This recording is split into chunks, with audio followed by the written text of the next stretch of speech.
Hello guys, welcome to another video of stock market friends. सही parenterals limited guys, ये upcoming IPO आज के दिन ओपन हो रहा है। जानेंगे complete analysis, business model, financial condition, performance, GMP कितना चल रहा है, लिस्टिंग कितना मिलेगा, अप्लाई करिए या फिर नहीं, फाइनल डिसीजन क्या ले, इन सभी पॉइंट्स को डिस्कस करेंगे। और ये कोई रिकमेंडेशन वीडियो नहीं, इसलिए जो भी फाइनल डिसीजन होगा अपने रिस्क पर लीजिएगा। चलिए फ्रेंड्स, वीडियो को स्टार्ट करते हैं। आईपीओ 24 को ओपन हो रहा है आज के दिन और 27 मार्च को क्लोज किया जाएगा। 3 डे आईपीओ है। 2 अप्रैल का लिस्टिंग डेट है। 5 रुपीज़ का फेस वैल्यू, 372 टू 392 रुपीज़ पर शेयर की प्राइस बैंड और 38 शेयर्स के lot size, fresh capital OFS का कॉम्बिनेशन है। बुक बिल्ड आईपीओ 409 करोड़ का इशू साइज, 1.04 करोड़ शेयर्स का इशू किया गया है, जिसमें से फ्रेश कैपिटल 285 करोड़ का, ओएफएस 124 करोड़ का किया जा रहा है। बीएसई एनएसई दोनों एक्सचेंज में लिस्टिंग किया जा रहा है। अलॉटमेंट डेट 30 मार्च का। 1 अप्रैल को रिफंड रिलीज किया जाएगा। शेयर्स डिमेट अकाउंट में क्रेडिट होगा। ऑफर दिया गया QIB 50, HNI 15, रिटेल 35% का। रिटेल मिनिमम 1 लॉट अप्लाई कर सकते हैं, 38 शेयर्स मिलेंगे, 14.9 थाउजेंड पे करना पड़ेगा। मैक्सिमम 13 लॉट अप्लाई कर सकते हैं, 1.9 लाख रुपीज़ पे करना पड़ेगा। Small HNI minimum 14 lot apply कर सकते हैं, 2.1 लाख रुपीज़ पे करना पड़ेगा। मैक्सिमम 67 लॉट अप्लाई कर सकते हैं, 10 लाख रुपीज़ पे करना पड़ेगा। Big HNI minimum 68 lot apply कर सकते हैं, 10.1 लाख रुपीज़ पे करना पड़ेगा। मैक्सिमम कोई लिमिट नहीं है। लेकिन अगर हम बात करेंगे इस कंपनी के जीएमपी को लेकर, तो इसका जो जीएमपी ट्रेड कर रहा है 0 रुपीज़ का, विच मीन्स कंपनी फ्लैट या तो डिस्काउंट लिस्टिंग कर सकता है। जीएमपी बिल्कुल अपडेट नहीं किया गया फिलहाल। अब अगर हम बिजनेस की बात करेंगे तो 2001 में इनकॉर्पोरेट किया गया था, जो कि एक डाइवर्सिफाइड फार्मास्यूटिकल फॉर्मुलेशंस कंपनी है। और ये एक्सपर्टाइज है रिसर्च, डेवलपमेंट और मैन्युफैक्चरिंग में, जो कि 2 सेगमेंट में ऑपरेट किया जा रहा है कंपनी, जिसमें ब्रांड जेनरिक फॉर्मुलेशंस और CDMO मतलब कि contract development and manufacturing organisation products. इन दोनों प्रोडक्ट्स में 2 ए सेगमेंट में ऑपरेट हो रहा है, जो कि दोनों सेगमेंट में, और सर्विसेज में, जो कि डोमेस्टिक और इंटरनेशनल दोनों मार्केट्स में कैटर करने के लिए। प्रोडक्ट पोर्टफोलियो में अगर देखा तो मल्टीपल थेराप्यूटिक एरियाज है, जिसमें इंक्लूड है cardiovascular, neuro psychiatry, anti diabetic, respiratory health, antibiotics, gastroenterology, vitamins, minerals and supplements, और मतलब VMS, एनाल्जेसिक्स, डर्मेटोलॉजी। जो कि ऑफरिंग जो कर रहा है ना, ये अलग डोजेज है। डोजेज फॉर्म्स की बात करें तो injectables, tablets, capsules, liquid, orals, ointments में ऑफर कर रहा है। और इसका जो कंपनी जो है इसका सर्व जो करता है wide range of wide customer base को सर्व कर रहा है। सही पैरेंटल्स, जो कि सेंट्रल और स्टेट गवर्नमेंट एजेंसीज दोनों को कॉम्प्राइज करता है। फार्मास्यूटिकल कंपनीज है, public and private hospitals, super stockist जो कि इंडिया में, इन सभी को जो सो सर्व कर रही है। और 23 फाइनेंशियल ईयर में एक्सपोर्ट में भी एंटर किया था, जिसमें 2 इंटरनेशनली एक्रेडिटेड फैसिलिटीज़, जो कि हैदराबाद तेलंगाना में है, इसको एक्वायर करने के बाद। और अब कंपनी से रेगुलेटेड और सेमी रेगुलेटेड मार्केट्स जैसे Australia, New Zealand, south east Asia, middle east और अफ्रीका में, जो कि रेगुलेटेड सेमी रेगुलेटेड मार्केट्स है, इनको सप्लाई अब कर रही है। और कंपनी जो है 5 मैन्युफैक्चरिंग फैसिलिटीज़ इंडिया में खुद का है, ओन किया हुआ है और ऑपरेट कर रही है, जिसमें से 4 हैदराबाद तेलंगाना में है। कॉम्प्लाइज है GMP compliant injectable unit, WHO GMP injectable unit, और TGA Australia PICS accredited solid oral dosages unit, WHO GMP cephalosporin facility, और होली ऑन सब्सिडियरी है रेवात लेबोरेटरी, जो कि ऑपरेट हो रहा है GMP सर्टिफाइड फैसिलिटी, जो कि ओंगोल आंध्र प्रदेश में है। 31 दिसंबर के according 298 full time employees company में काम कर रहे थे।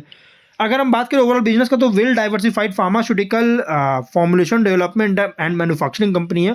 और ये कंपनी जो ब्रांडेड जेनरिक फॉर्मुलेशंस और साथ में CDMO प्रोडक्ट्स का डोमेस्टिक और इंटरनेशनल दोनों मार्केट के लिए ऑफर करता है और कर चुका है। जो कि अगर हम यहाँ देखें तो लगभग 500+ डोजियर्स का बैकअप भी है कंपनी के पास, जो कि फास्ट फॉरवर्ड मोड को पुट करता हुआ नजर आ रहा है। और कम जिस तरह से बैकवर्ड इंटीग्रेशन का और बैकवर्ड इंटीग्रेशन के कंप्लीशन के बाद और प्लांट कैपेसिटी, मतलब यहाँ पे ऑब्जेक्टिव जो रखा गया है, यहाँ देखिएगा तो मैन्युफैक्चरिंग फैसिलिटी का सेटअप, कैपेसिटी एक्सपेंशन और अपग्रेडेशन करना चाहता है, न्यू R&D सेंटर का एस्टैब्लिश करना चाहता है, रीपेमेंट या प्रीपेमेंट करना चाहती है, लोन का वर्किंग कैपिटल रिक्वायरमेंट होल्डी ऑन सब्सिडियरी है इसका, मतलब इसमें इन्वेस्टमेंट करना चाहता है, देख सकते हैं एक्विजिशन करने के लिए, और जनरल कॉर्पोरेट पर्पस के लिए फंडिंग चाहता है।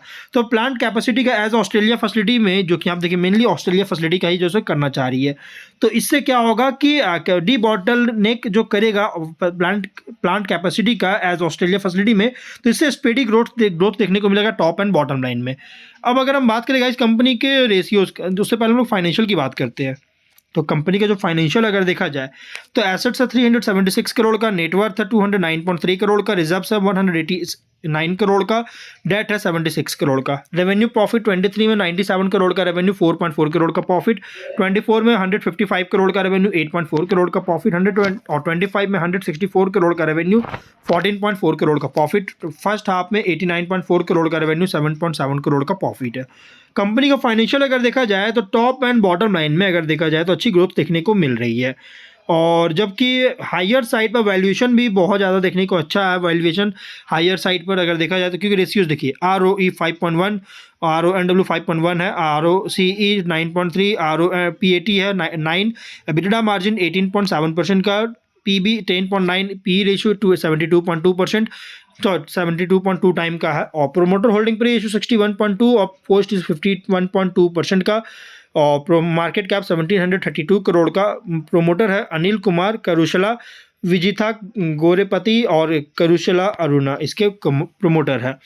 तो इसका फाइनेंशियल अगर देखा, फाइनेंशियल के अकॉर्डिंग जो प्राइस बैंड रखा गया फुल्ली प्राइस रखी गई, आईपीओ का जो प्राइस बैंड फुल्ली प्राइस रखा गया है। ठीक है, मेनली कंपनी का जो रेवेन्यू है ना नॉन पैरेंटल से जनरेट करता है, जो कि 74.5% का 3/4 कॉन्ट्रीब्यूशन है, जिसमें से इंजेक्ट टैबलेट्स मेनली इसका सेल होता है, और इंजेक्टेबल्स और लिक्विड ऑरल्स में ही मेनली कंपनी का प्रोडक्ट सेल करता है। और इसके कंट्रीब्यूशन की बात करेंगे रेवेन्यू डोमेस्टिक वाइज, तो मेनली कंपनी जो है ना अगर डोमेस्टिक से 76% रेवेन्यू जनरेट करता है, जिसमें से तेलंगाना और महाराष्ट्र आंध्र प्रदेश पर बहुत ज़्यादा डिपेंड करता है। और एक्सपोर्ट की बात करेंगे तो मेनली कंपनी जो है फिलीपींस से ही जनरेट करती है, उसके बाद है ऑस्ट्रेलिया से। और यहाँ पे ग्लोबल ड्रग फॉर्मुलेशन मार्केट अगर हम बात करें तो 5.9% CAGR साथ ग्रोथ करने का एस्टिमेट बताया जा रहा है, और वहीं ग्लोबल CDMO मार्केट भी 9.4% CAGR साथ ग्रोथ करने का एस्टिमेट है। इंडियन ड्रग फॉर्मुलेशन मार्केट भी 11.1% CAGR साथ ग्रोथ करने का एस्टिमेट है। इंडियन CDMO मार्केट भी 12.7% CAGR साथ ग्रोथ करने का एस्टिमेट बताया जा रहा है।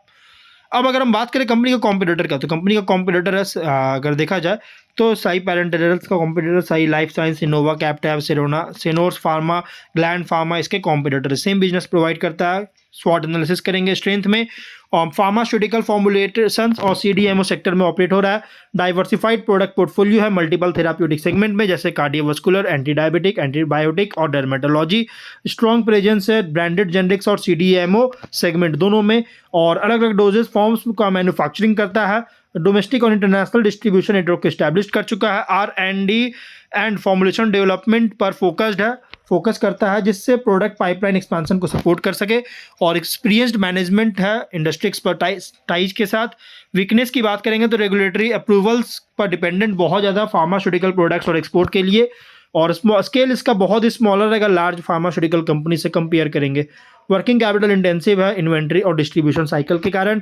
प्रॉफिटेबिलिटी भी जो है सो अफेक्टेड कर सकता है प्राइसिंग प्रेशर के द्वारा जेनरिक ड्रग मार्केट्स में, और थर्ड पार्टी सप्लायर्स पर डिपेंडेंस है रॉ मटेरियल्स और APIs के लिए। अपॉर्चुनिटीज़ की बात करेंगे तो जेनरिक मेडिसिन का और कॉन्ट्रैक्ट मैन्युफैक्चरिंग सर्विसेज का ग्लोबल मार्केट में डिमांड बहुत तेज़ी से ग्रो कर रही है।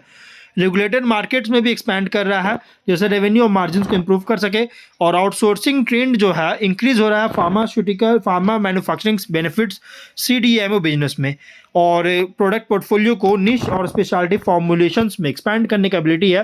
हेल्थ केयर डिमांड बहुत तेज़ी से राइज हो रहा है, जिससे लॉन्ग टर्म ग्रोथ को सपोर्ट करता है। लेकिन थ्रेट की बात करेंगे तो लार्ज डोमेस्टिक और ग्लोबल फार्मास्यूटिकल कंपनी से कंपटीशन बहुत ज़्यादा इंटेंस है। स्ट्रिक्ट रेगुलेटरी कॉम्प्लायंस के कारण क्वालिटी स्टैंडर्ड्स जो है इसके कारण कॉस्ट को इंक्रीज कर सकती है। प्राइस कंट्रोल्स बहुत ज़्यादा होता है फार्मास्यूटिकल सेक्टर में, जैसे मार्जिन इंपैक्ट कर सकता है। करेंसी फ्लक्चुएशन के कारण एक्सपोर्ट रेवेन्यू को अफेक्ट कर रही है।